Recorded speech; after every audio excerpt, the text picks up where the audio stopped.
शेतकऱ्यांसाठी आजचा हवामान अंदाज, पीक विमा, पीएम किसान, नमो शेतकरी तसेच शेती विश्वातील आजच्या ताज्या घडामोडी पाहण्यासाठी व्हिडिओ शेवटपर्यंत जरूर पहा। प्रस्तावाची वाट कशाला बघताय? पूरग्रस्तांसाठी पीएम केअर फंडातून 50,000 कोटी द्या, उद्धव ठाकरेंचे पंतप्रधानांना आवाहन।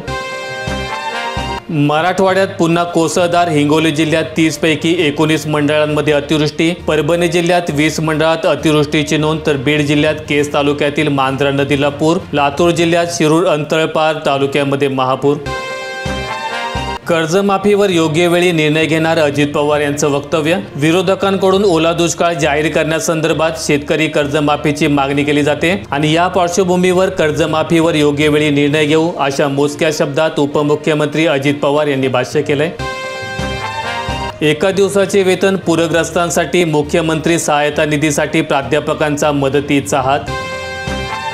पंचनाम्यांच्या अहवालानंतर ओला दुष्काळाबाबत निर्णय, मुख्यमंत्री देवेंद्र फडणवीस यांची ग्वाही। सध्या पंचनाम्यांचे काम सुरू असून अहवाल आल्यानंतर राज्यात ओला दुष्काळ जाहीर करण्याबाबत निर्णय घेतला जाईल, अशी माहिती मुख्यमंत्री देवेंद्र फडणवीस यांनी दिली।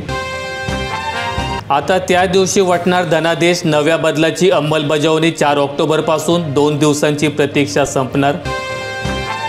राज्यात दसऱ्यापर्यंत राहणार पावसाचा जोर, विदर्भ मराठवाड्यात वादळी वारे तसेच मेघगर्जना, विजांच्या कडकडाटासह जोर, कोकण आणि मध्य महाराष्ट्राच्या काही भागात मुसळधार ते अतिमुसळधार पावसाचा इशारा।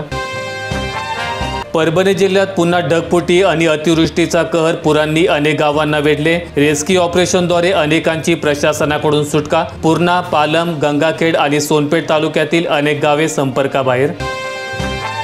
आयुष्यमान कार्ड नसेल तर रेशन बंद होणार, उमरखेड तालुक्यातील रेशन कार्ड धारकांमध्ये गोंधळ। रेशन कार्ड असलेल्या कुटुंबांना व ज्यांना रेशन कार्डवर धान्य पुरवठा केला जातोय त्यांना धान्य पुरवठा सुरू राहण्यासाठी आयुष्यमान कार्ड काढणे बंधनकारक असल्याची चुकीची माहिती पसरवण्यात येत आहे आणि यामुळे आयुष्यमान कार्डसाठी सीएससी केंद्रावर लाभार्थ्यांच्या लांबत लांब रांगा लागत असून काही केंद्र चालकांकडून रेशन कार्ड धारकांकडून 200 ते 300 रुपयांची आर्थिक लूट केली जाते।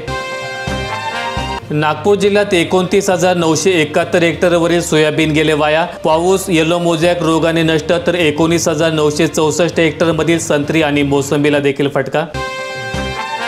धान उत्पादकांची शासनाकडून थट्टा, उन्हाळी पिकाचे पैसे खरीपानंतरही मिळेना, वेळेत चुकारे द्या, थकीत चुकारे व्याजासह देणार काय, शेतकऱ्यांचा संतप्त सवाल।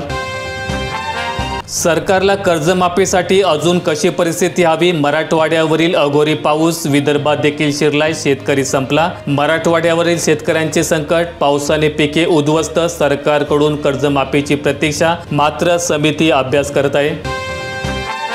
20 कर्मचारी 9 ऑक्टोबरला संपावर, खासगीकरणाविरुद्ध 86,000 कर्मचारी आणि 42,000 कंत्राटी कामगार होणार सहभागी।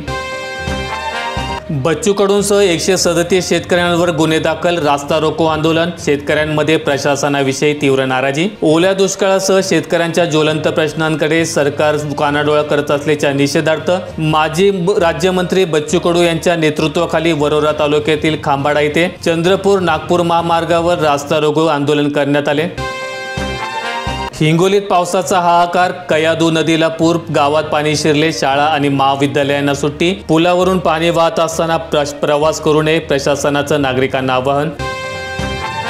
चंद्रपूर जिल्ह्यात धान चुकाऱ्याची अखेर, 2,752 कोटी मंजूर, आमदार मुनगंटीवार यांची माहिती, शेतकऱ्यांना दिलासा। शासनाने ओला दुष्काळ तात्काळ जाहीर करावा, आमदार जयंत पाटील यांची बीड येथे मागणी।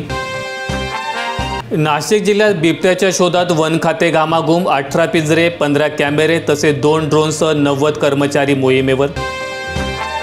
लिंबू उत्पादक शेतकरी आर्थिक संकटात, घाऊक बाजारात दर कमी झालाय, 5 ते 12 रुपये किलोचा दर, शासनाचे दुर्लक्ष। सोलापूर जिल्ह्यावर पुराचे सावट, सीना नदीत 1,40,000 विसर्ग, उजनीतून लाखाचा विसर्ग। पाहणी नव्हे तर केवळ फोटो सेशन, माजी मंत्री बाळासाहेब थोरात यांचा सरकारमधील मंत्र्यांवर आरोप, पंतप्रधान नरेंद्र मोदी यांनी मोठी मदत द्यावी, शेतकऱ्यांना अपेक्षा। 4G तंत्रज्ञानामुळे गावे जोडले जातील, मुख्यमंत्र्यांची ग्वाही, 2 महिन्यात 90% सरकारी सेवा डिजिटल होतील।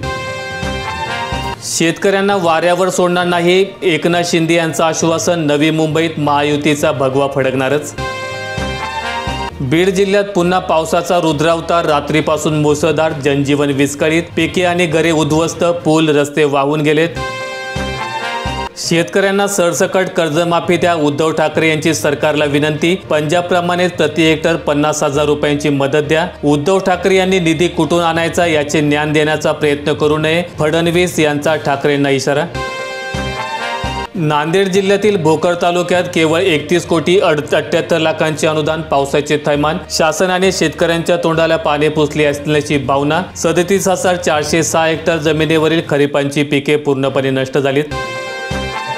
नाशिक जिल्ह्यात अतिवृष्टीचा इशारा, 14,000 हेक्टर पिकांचे नुकसान, 20,000 शेतकरी बाधित। आपदग्रस्त शेतकऱ्यांसाठी प्रेसतर्फे 40 लाखांची मदत। आधी ओला दुष्काळ जाहीर करा, संपूर्ण पिके नष्ट, शेतकरी संकटात, तरीही प्रशासन बघ्याच्या भूमिकेत। आमदार बच्चू कडूंचा सरकारवर तीव्र हल्लाबोल, 5 दिवसांची मुदत दिली। राज्य सरकारने तातडीने ओला दुष्काळ जाहीर करावा, शेतकऱ्यांनी पिकांसाठी काढलेले कर्ज तात्काळ माफ करावे, स्वाभिमानी शेतकरी संघटनेचे अध्यक्ष राजू शेट्टी यांची मागणी। ओल्या संकटावर पुन्हा धोधो प्रहार, मराठवाड्यात 2,880 गावांना तडाखा, विदर्भ पश्चिम महाराष्ट्राला जोडपले तर लातूरात 63 गावांचा संपर्क तुटला। बेळसांगवीला पुराच्या पाण्याचा वेढा, तब्बल 900 जण अडकलेत, बचाव कार्य सुरू, सोलापूर जिल्ह्यात देखील पूरस्थिती कायम। राज्याच्या मदतीसाठी सरकारला साथ, उद्धव ठाकरे यांचं निवेदन, विधिमंडळाचे विशेष अधिवेशन बोलवा, केंद्राकडे जाऊ, महाराष्ट्रावर आलेल्या संकटासाठी आम्ही राजकारण बाजूला ठेवायला तयार आहोत, आम्ही तुमच्या बरोबर येतोय, तुम्ही विधिमंडळाचे विशेष अधिवेशन बोलवा, सर्वानुमते महाराष्ट्राला कशी मदत करायची यावर चर्चा करू, अशी ग्वाही उद्धव ठाकरे यांनी दिली। स्वदेशी 4G मुळे शेतकऱ्यांना गतिमान सेवा मिळेल, फडणवीस यांची ग्वाही, राज्यात 9,030 4G टॉवरचे लोकार्पण। खरीपात नुकसान, 48 लाख हेक्टरचे भरपाई केवळ 2,204 कोटी रुपयांची। आजवर राज्यभरात 22,27,000 हेक्टरवरील पिकांचे नुकसान झाले, तर पंचनाम्यानंतर 128 कोटींची भरपाई देण्याचं आवाहन। मायबापांनो निराश होऊ नका, आम्हाला फक्त एक फोन करा, शेतकऱ्यांना शिवार संसदेची भावनिक हाक। आताच्या परिस्थितीतून आलेल्या हतबलतेमुळे निराश होणे साहजिक आहे, पण तरीही कृपया मायबापांनो कोणतेही टोकाचे पाऊल उचलू नका किंवा निराश होऊ नका, ही सुद्धा वेळ निघून जाईल, अशी भावनिक साथ शिवार संसदेने घातली। शिवार संस्थेचा हेल्पलाईन नंबर आहे 8955771115। माहिती आवडल्यास व्हिडिओला लाईक करून शेअर करा। दररोजच्या बातम्या पाहण्यासाठी आपल्या YouTube चॅनेलला सबस्क्राईब करायला विसरू नका।